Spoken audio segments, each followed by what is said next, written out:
একেবারে খোলামেলা বললে আমার কাছে মনে হয় যে উই আর চেজিং এ চিমেরা, অর্থাৎ মরীচিকার পেছনে ছুটছি। নির্বাচন প্রপঞ্চটি এখন মরীচিকা হয়ে দাঁড়িয়েছে। আপনি যতই মনে করবেন কাছে গেলেন ততই এটা দূরে চলে যাবে। এরকম একটা মরুবিভ্রমের মধ্যে আমরা পড়েছি। আর নির্বাচন কেন? আমরা চাই সাস্টেনেবল ডেভেলপমেন্ট। সাস্টেনেবল ডেভেলপমেন্ট একটা ডেমোক্রেটিক ফ্যাব্রিক থাকলে নিশ্চিত করা সম্ভব। পৃথিবীর সকল দেশ এই পথে হেঁটেছে। আমরা সবসময় প্রথা বিপরীত অভিলক্ষে হাঁটা মানুষ, সেই কারণেই আমাদের এই মতিভ্রমটা বারে বারে হয়। আপনার 1/11-এর সময় আমরা দেখেছি যে এই যে ঘটনাটি ঘটবে তার পূর্বাভাস হ্যারি কে থমাস জুনিয়র, সাবেক মার্কিন রাষ্ট্রদূত, তিনি বছরখানেক আগে বলেছিলেন। আমরা কেউ গায়ে লাগাইনি। পরবর্তীতে যখন ঘটনাটি ঘটে গেল তখন আমাদের এখানে যেই পাইকারিভাবে 13 বছরের কারাদণ্ড অ্যাক্রস দ্য পলিটিক্যাল ডিভাইড দেয়া হলো আইন কানুনের তোয়াক্কা না করে, ক্যাঙ্গারু স্টাইলে। ফলে ব্যাপারটি দাঁড়ালো এই, রাজনৈতিক সরকার ক্ষমতায় আসার পরে আপনার একটাও ধোপে টিকল না, সবাই মুক্ত হয়ে বেরিয়ে গেলেন।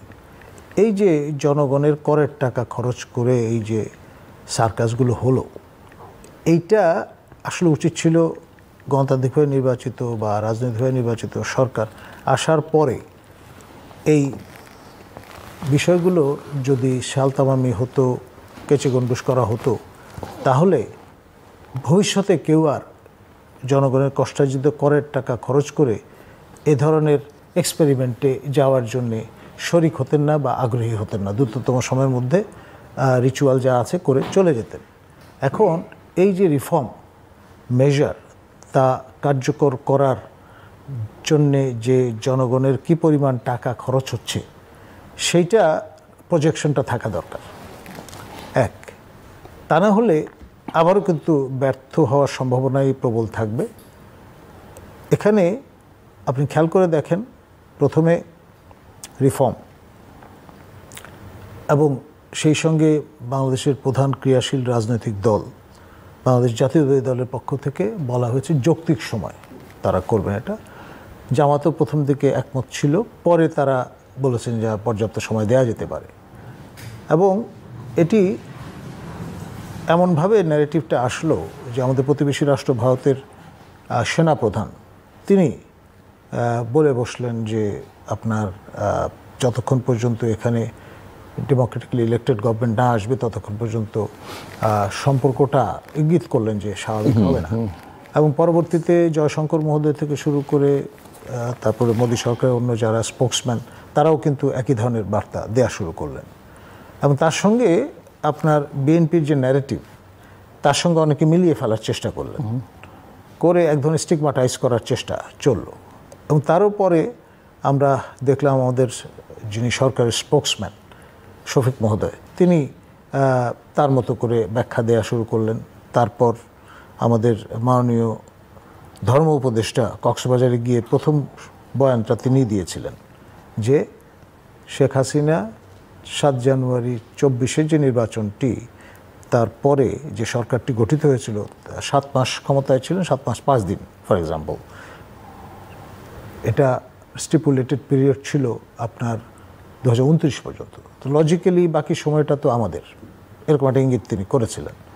তারপর আপনার সেই দোলাচল শুরু হলো আপনার ডিসেম্বর, তারপরে জুন, এই পেন্ডুলামের মধ্যে। মাঝখানে আবার আমাদের মাননীয় সেনাপ্রধান তিনি 18 মাসের একটা গ্যারান্টি প্রদান করলেন যে পূর্ণ সহযোগিতা প্রদান করা হবে।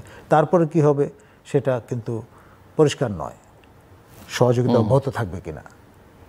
আবার এখানে এই ঈদের জামাতে সম্প্রতি আমরা দেখলাম মুসল্লিদের থেকে ব্যাপক মানে হর্ষধ্বনি যে আমরা এই সরকারকে, প্রফেসর ইউনূসকে সরকার প্রধান হিসেবে 5 বছর আরও দেখতে চাই। এবং সেটার রেফারেন্স দিয়ে সর্বশেষ আমাদের মাননীয় স্বরাষ্ট্র উপদেষ্টা 3 star former general Jahangir Alam Chowdhury তিনি বললেন যে জনগণ, নাগরিকরা চায় এই সরকার 5 বছর ক্ষমতায় থাকবে, আমরা ক্ষমতায় থাকি আরও 5 বছর। এবং তারপরে আবার মিস্টার চৌধুরী যিনি এই ইনভেস্টমেন্টের দায়িত্ব হারকুলিয়ান এই জব কাঁধে নিয়েছেন, তিনি তার এই প্রজেকশনে ইন্টারকন্টিনেন্টাল হোটেলে 2035-এর একটা ইঙ্গিত তিনি করেছেন তার মতো করে। এখন আমাদের ভুলে গেলে চলবে না, সাবেক সরকারের প্রধানমন্ত্রী শেখ হাসিনা তিনি বলতেন যে তিনি 2041-এ বাংলাদেশকে উন্নত দেশ হয়েছে, ওইসিডির মেম্বার হয়েছে ঘোষণাটি দিবেন। এখন 35-এ গিয়ে যদি মনে হয় যে 41 তো খুব দূরে নয়, এবং কেন আমরা এই ঘোষণা দেওয়া থেকে বিরত থাকব, সুতরাং এই জন্য পর্যাপ্ত কম্প্রিহেন্সিভ আপনার রিফর্ম এফোর্ট কার্যকর করতে হবে এবং সেটা চালিয়ে যেতে হবে। এখন এই রকম পরিস্থিতিতে ধরুন আপনার 16 তারিখে এ মাসের বিএনপির পক্ষ থেকে একটি প্রতিনিধি দল যাবে মাননীয় প্রধান উপদেষ্টার কাছে গিয়ে এই বিষয়টার একটা সুনির্দিষ্ট তারিখ এই নিরিখে জানার চেষ্টা করবে। এখন খেয়াল করে দেখেন, তারা কিন্তু নির্বাচনের কথা বলছেন, কোথাও কিন্তু পরিষ্কার করে বলা হচ্ছে না এটা আপনার গণভোট না আপনার এটা গণপরিষদ নির্বাচন না সাধারণ আসনের এই সংসদ নির্বাচন, এটা কিন্তু স্পষ্ট না। তো ফলে 2029-এ গিয়ে যদি গণভোটের আশ্রয় আমরা নেই, এবং গণভোট তো হানা, এটার কালচার আমাদের পরিচয় আছে কিভাবে সংগঠিত হয়, পুরো বিষয়টাই আমার কাছে মনে হয় যে আনসার্টেন একটা টানেলের মধ্যে আমরা ঢুকে গেছি, এবং ওই পারে শেষ কোথায় আমরা জানি না। সো আপনি নির্বাচন আর দেখছেন না সেই অর্থে? আমি মনে করছি মানে আপনি তো একটা ডিজাইনের কথা বললেন, আমরা যতদূর বুঝলাম আপনার ওই বাংলায় মরিচিকা, ইংরেজিতে চিমেরা, তার পেছনে ছুটছি।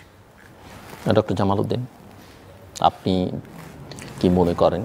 কারণ আমি জানি প্রধানত আপনাকে অর্থনৈতিক বিষয় আসে নিয়ে আলোচনার জন্য আমি ইনভাইট করেছি, কিন্তু এই পুরো বিষয়টি আবার রাজনীতির সঙ্গে সম্পর্কিত, এবং এখানে যেটি ডক্টর কলিমুল্লাহ উল্লেখ করলেন, সম্প্রতি ইনভেস্টমেন্ট সামিট হয়ে গেল বাংলাদেশে, সেটাও আপনি আলোচনার মধ্যে আনতে পারেন। সেখানেই 35 পর্যন্ত বাংলাদেশের চিত্রটা কি মিস্টার আশিক চৌধুরী সেটা তুলে ধরবার চেষ্টা করেছেন।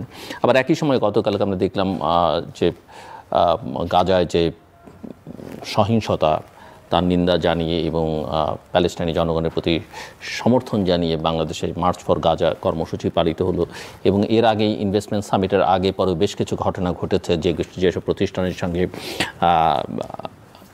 ইসরায়েলি মালিকানার সম্পর্ক আছে বা ইসরায়েলিদের বা ইহুদিদের, সেগুলোকে কিছু কিছু ক্ষেত্রে আক্রমণ বা ভাঙচুর করবার ঘটনা, সব মিলে চিত্রটা আসলে আপনি কি দেখেন? আপনার জন্য আমি খানিকটা ইজি করবার চেষ্টা করলাম যে রাজনীতি আপনি অর্থনীতিকে টাচ করতে পারেন। ডক্টর কলিমুল্লাহ নিশ্চয়ই পরে আবার দেখুন, স্যার যেটা এক্সপ্লেইন করেছেন এটা একটা ব্রিফ একটা ভিউ দিয়েছেন, অনিশ্চয়তা, কারো ইন্টেনশন, অনিশ্চয়তা, এটা তো আপনার অনিশ্চয়তা, রিস্ক অ্যান্ড আনসার্টেনটি, এইটার উপরেই কিন্তু উনি প্রেক্ষাপটটা তুলে ধরেছেন।